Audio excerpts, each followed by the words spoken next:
지난주 말씀에서 우리나라가요, 재연국회, 즉 처음으로 국회를 열었을 때 이승만 국회의장이 기도로, 이윤영 국회의원 목사님이셨죠, 강단으로 모셔서 30분 동안 기도하면서 국회를 시작하였고, 또 대통령, 1대 대통령 취임식 때 이승만 대통령이 헌법과 함께 성경을 놓고 기독교 나라로 하나님 앞에 이 나라를 세워주심에 감사하며 출발했다는 우리나라의 이 건국의 이야기, 그것을 말씀드렸습니다.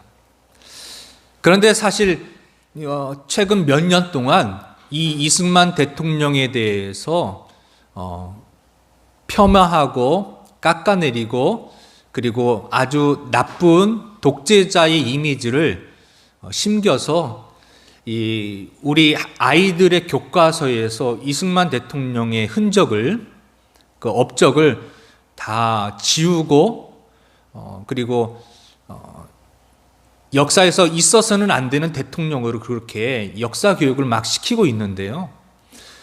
물론 잘못한 것이 있습니다만 왜 그런 현상이 나타났는지를 봐야 됩니다.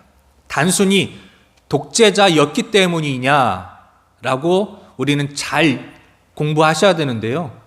여러분, 지난주에도 말씀드렸다시피 재헌국회 때 기도했다는 거 여러분 혹시 이전에 알고 계셨습니까? 대통령 취임할 때에 성경책을 놓고 그렇게 취임했다는 거 여러분 아셨습니까? 모르셨잖아요. 그걸 모르면 역사를 우리가 그런 현상들, 독재자 이승만이라고 하는 그냥 그런 교육들, 가르침들에 의해서 우리가 잘못된, 왜곡된 역사관을 갖게 되어집니다. 왜 그렇게 그런 독재자 이승만을 강조하면서 자꾸 흔적을 지우려고 하냐면요, 그 이승만의 바탕에는 뭐가 있습니까? 기독교가 있습니다. 대한민국은 기독교의 나라, 하나님의 나라, 성경적인 나라로 세워져야만 살 수 있다. 그래서 구석구석에 기독교적인 가치관들을 심어놨습니다.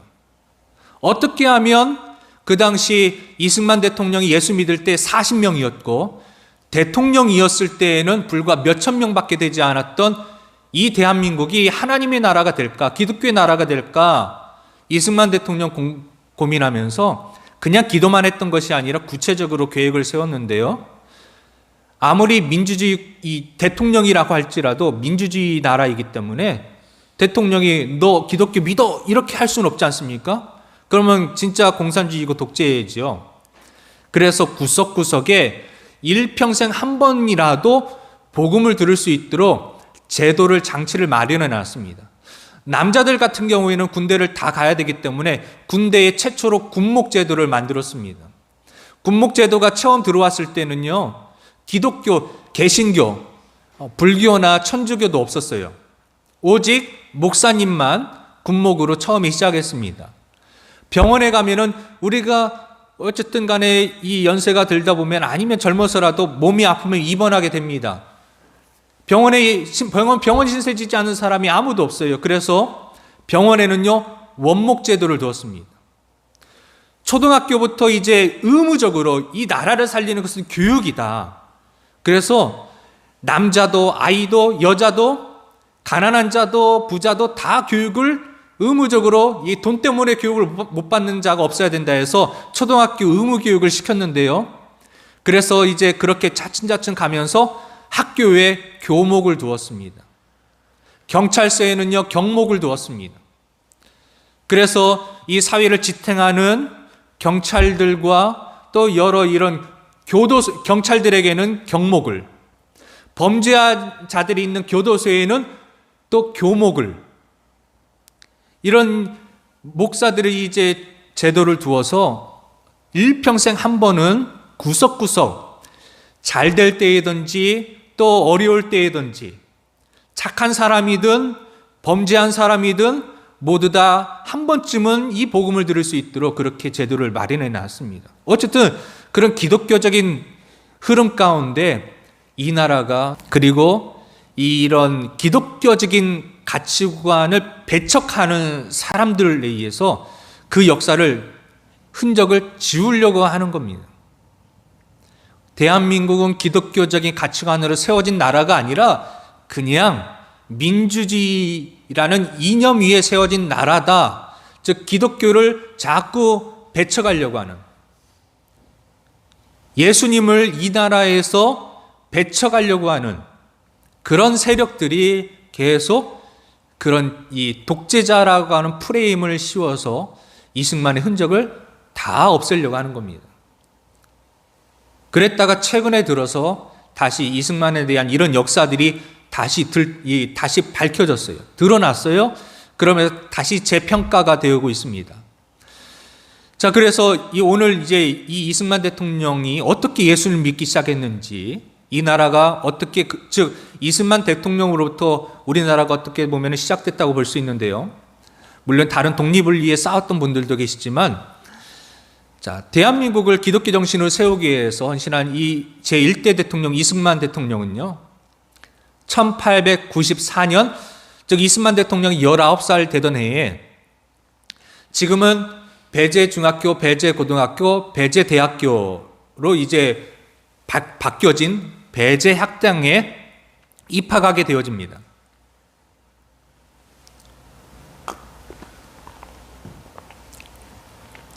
배제학당에 입학하게 되어지는데요. 이 배제학당에 입학하는 그것이 이승만의 운명을 바꾸는 아주 중요한 사건이 되어져요. 1894년도 우리 그때는 조선이었죠. 조선이 어떤 상황이었습니까? 내리막길을 치닫고 있었던 때였습니다. 나라가 점점 기울고 있었어요. 그때 이 조선이란 나라가 미국이란 나라가 있다는 것을 그때 알게 되어집니다. 미국이란 나라가 있는데 그 나라를 보니까 너무나 발전해 있어요. 그래서 그들의 문명, 그 미국의 교육을 이 땅에, 조선 땅에 가지고 와서 가르치면 이 나라도 미국처럼 강하고 큰 나라가 될 수 있겠다 라고 하는 19살 이승만의 그 머리에 그런 생각이 들었어요. 그래서 이 이승만이 나라가 기울어 가는데 우리나라가 다시 일어서려면 미국처럼 강한 나라가 돼야 되는데 그러기 위해서는 미국의 것을 배워야 되겠다. 근데 한국에서 미국의 것을 배우려고 했는데 배울 데가 없어요.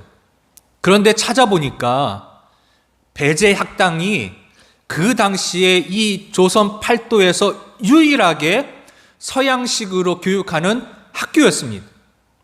그래서 미국의 것을 배우기 위해서 이 이승만이 이 배제학당에 들어갑니다. 그래서 미국의 것을 제대로 배우려면 언어를 배워야 되죠. 그래서 영어를 배우기 시작합니다. 영어를 배우기 위해서 배제학당에 들어가서 공부를 하는데요. 이승만 대통령이 참 똑똑합니다. 정말 천재라고도 볼 수 있어요. 영어를 배우러 사전도 없고 아무것도 없는, 그리고 중학교 때 고등학교 때 조기 교육을 한 것도 아니고요. 19살에 배제학당에 가서 영어를 배우기 시작했는데요. 6개월 만에 영어를 다 띄어요. 6개월 만에 마스터를 해요. 영어를 어떻게 배웠냐면요. 들어가서 뭘 압니까? 아무것도 모르잖아요. 여러분 그 당시에 선교사님들도요. 한국말 잘 못했어요. 한국말 잘 못해가지고요. 이 선교사님들이 열심히 복음을 전했지만 그러나 그렇게 많이, 왜냐하면 이승만 대통령이 이제 19살, 지금 19살이고요. 몇 년 뒤에 예수 믿을 때는 40명이었어요. 조선 땅에 예수 믿는 사람이요. 선교사가 열심히 했는데 왜 그렇게 예수 믿는 사람이 없었느냐? 말이 안 통해요. 한국말을 못해요. 선교사님들이. 영어로 뭐라고 하는데 이게 안 되는 거예요. 그냥 일상생활은 어떻게 이렇게 몸짓, 발짓, 손짓으로 되는데 설교는 그게 아니잖아요. 그게 안 됐었던 거예요. 그러다 보니까 이승만 대통령이 영어를 배울 때 어떻게 배웠느냐? 손짓, 발짓으로 영어를 배웠는데요. 이 책을 들고 이승만 대통령이 책 하면은 그 배제학당의 영어 선생님, 선교사님이 다 그 교수였거든요. 그러면 북 이렇게 하는 겁니다. 책, 북. 그러니까 이스마엘 대통령이 이렇게 생각했대요.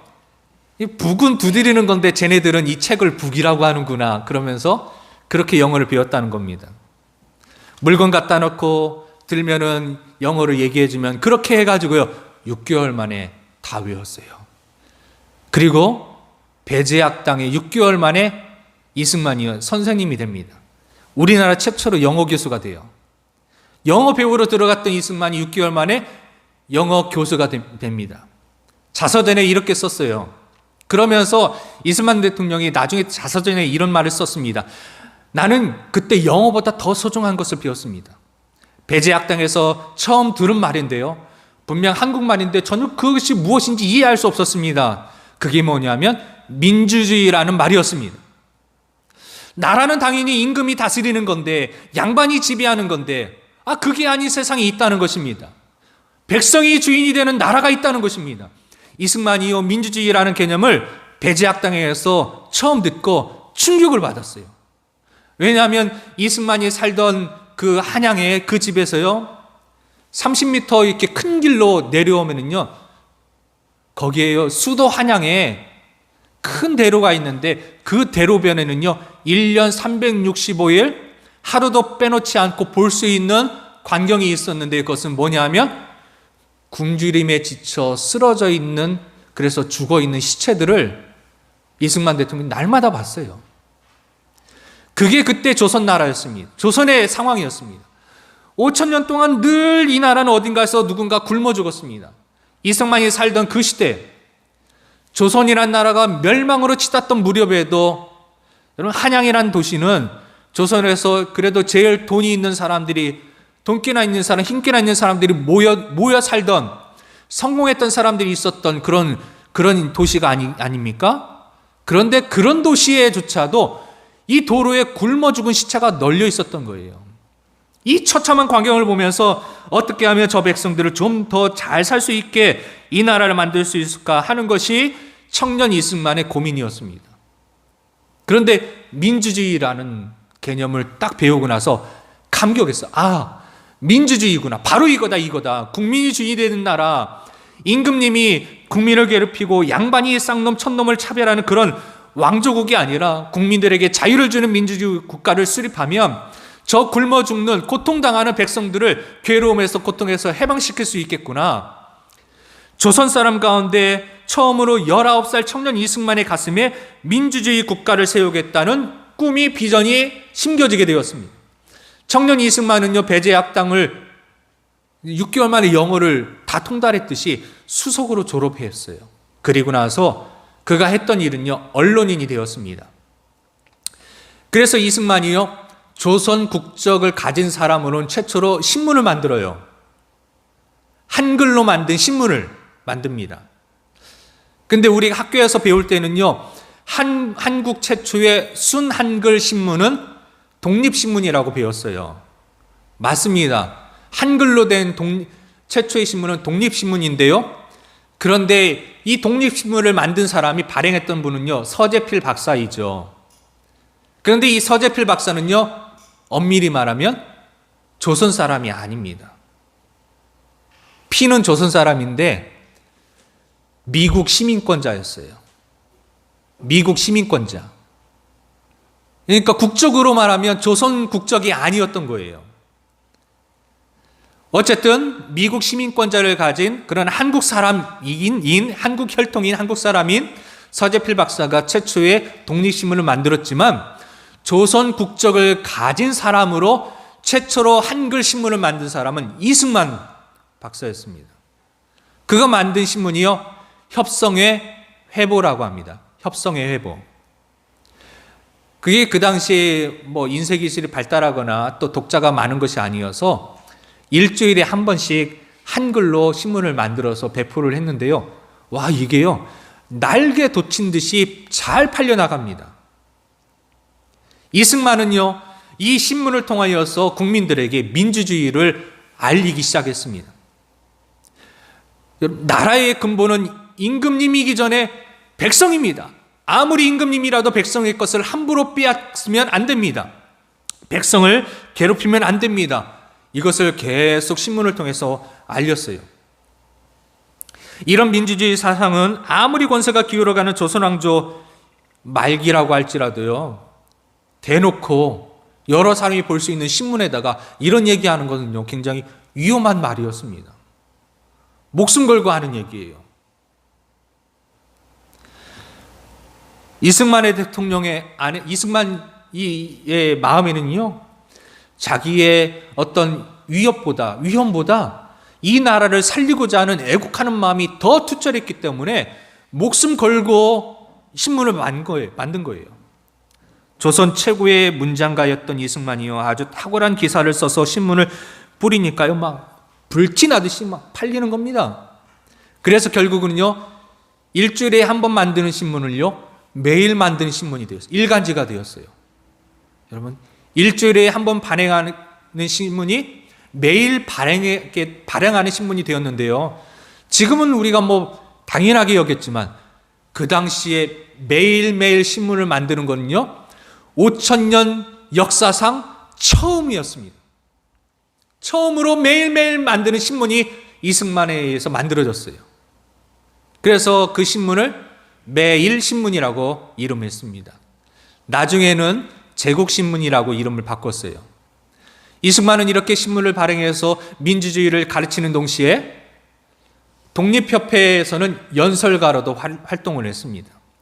만민공동회라고 하는 이 독립협회에서 우리 역사상 최초의 민주주의 집회를 열었습니다.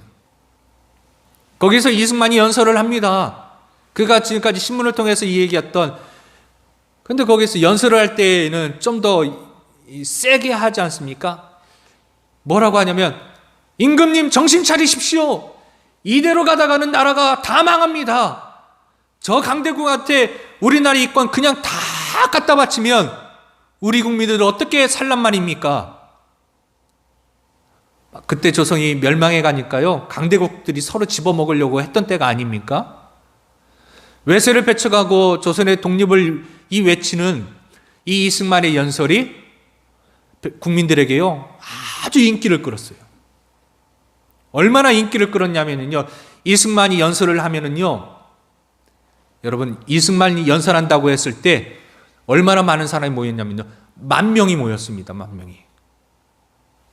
여러분, 10,000명 하면은 지금도 10,000명 모이는 거 쉽지 않아요. 그런데요, 조선 왕조 5,000년 역사상 이 한 사람이 연설하는데 5,000명 이상 모인 적이요, 역사 기록에는 딱 한 번 있었습니다. 그런데 이승만이요, 10,000명을 모은 겁니다. 그 당시 10,000명으로 치면은요, 지금 200에서 300만 명 정도의 규모로 우리가 볼 수 있어요. 대단한 거죠. 대전 시민 아이까지, 갓난 아이까지 다 모으고 저 세종시 인구까지 다 모아가지고요, 이승만 대통령 한 명 보려고 모인 겁니다. 그 당시에 마이크가 뭐가 있겠습니까? 그런데 다 모인 거예요. 이승만은 20대 초반에 조선 최고의 문장가, 조선 최고의 연설가, 그리고 열렬한 독립투사로 명성을 떨치게 됩니다. 근데 이처럼 사람들이 이승만에서 열광하자 인기가 점점 올라갈수록 그 당시 고종 황제의, 여러분, 혈압도 같이 올라간 거 아십니까? 마치 다윗이 골리앗을 이기고 왔을 때 사울이 죽인 자는 천천히요, 다윗이 죽인 자는 만만이라고 외쳤을 때 사울왕이 열받은 것처럼 고종 황제가 막 열받았어요. 막 화가 났어요.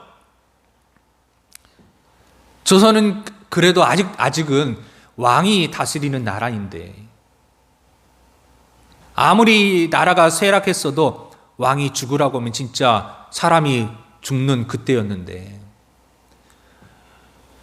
그 역사가 이 조선의 역사가 500년인데 갑자기 이승만이라는 젊은 사람이 나타나서요, 임금님 보고 정치 똑바로 하십시오라고 외치는데 막 사람들이 막 박수를 치는 겁니다. 고종 황제가 화가 나가지고요, 이승만을 제거해야 되겠다 생각했습니다.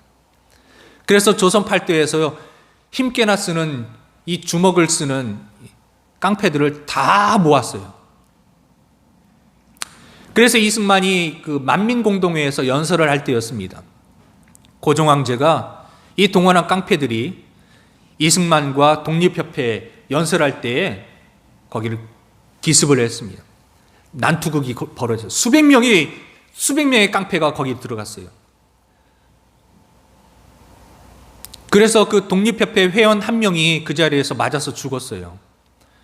그리고 다른 사람들은요, 뼈가 부러지고 살 가죽이 터지고 피가 흐르고 중상을 입었는데요, 60명이나 되는 사람이 거기서 크게 부상을 당했습니다. 그날 한 명이 죽고 60명이 정말 크게 다쳤어요. 이렇게 막 난장판에 깡패와 애국자가 서로 이제 막 싸우고 있을 때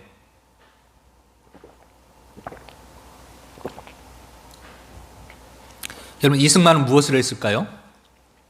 이승만은 처음에 공부했던 글을 잘 쓰는 언론인이잖아요.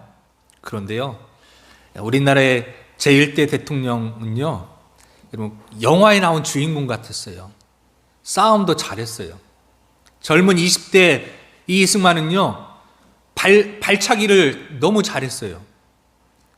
은사가 너무 다양한 분이셨어요. 화끈한 사나이셔가지고요, 우통을 딱 제끼고 깡패하고 싸워서 그때 2사람인가 3사람을 발차기로 쓰러뜨리고 그렇게 이제 도망가려고 했었습니다. 피하려고 했었습니다.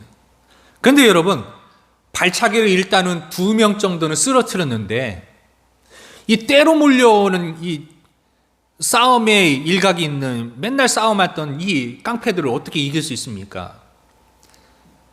이승만이 딱 보니까 머리가 잘 도니까 이렇게 싸우면 다 죽겠다 생각해서 도망쳐야 되겠다, 그렇게 마음을 먹고 막 도망가려고 했어요. 그런데 누가 이승만의 손목을 딱 잡습니다. 그리고 나서 이야기해요. 이승만 씨, 글로 가면 죽어요. 살려면 반대편으로 가세요. 반대편으로 가세요. 여러분, 저쪽에서는요, 깡패 수백 명이 사람을 죽일 듯이 막 달려와요.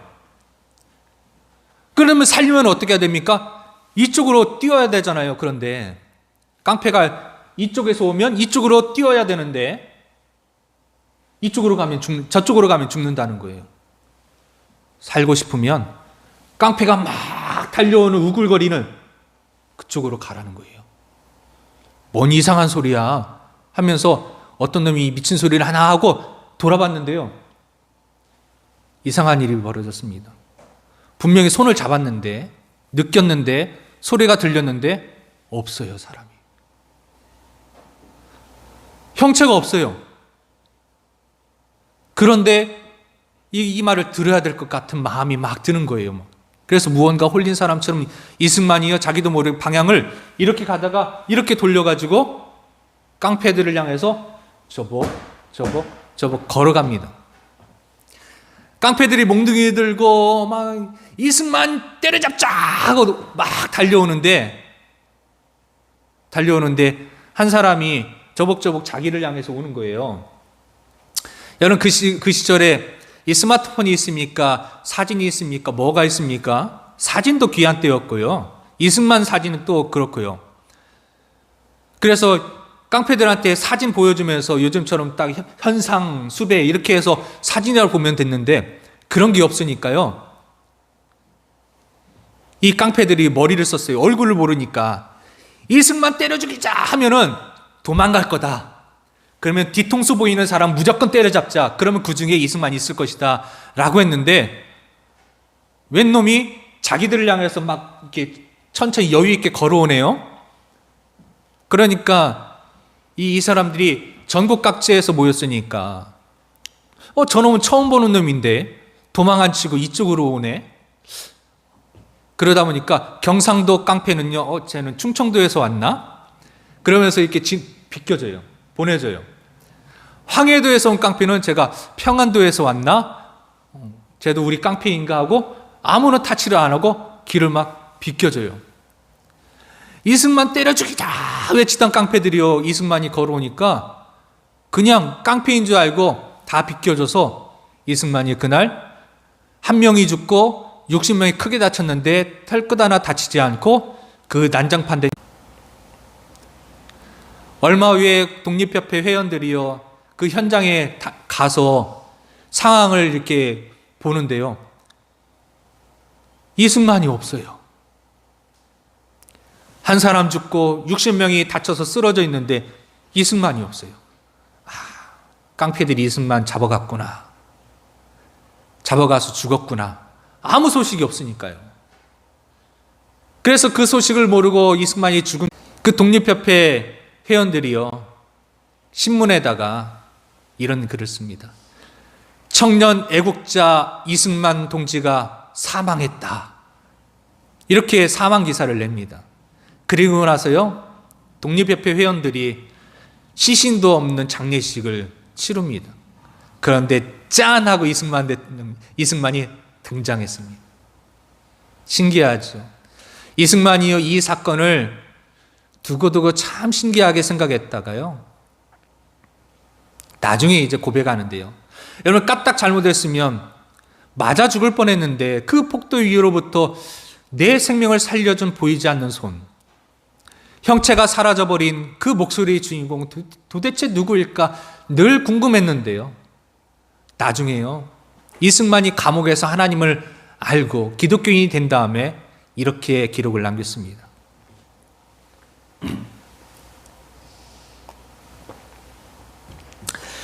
내가 하나님을 알기도 전에, 내가 하나님을 믿기도 전에 살아계신 하나님이 보이지 않는 손, 형체가 없는 목소리로 나타나셔서 폭도의 위협으로부터 내 생명을 건져주신 것은 아닐까, 이렇게 고백했습니다.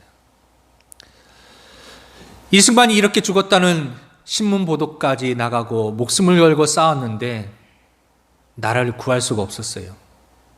조선이 계속 내리막길로 치닫다가 결국 일본한테 망해버립니다.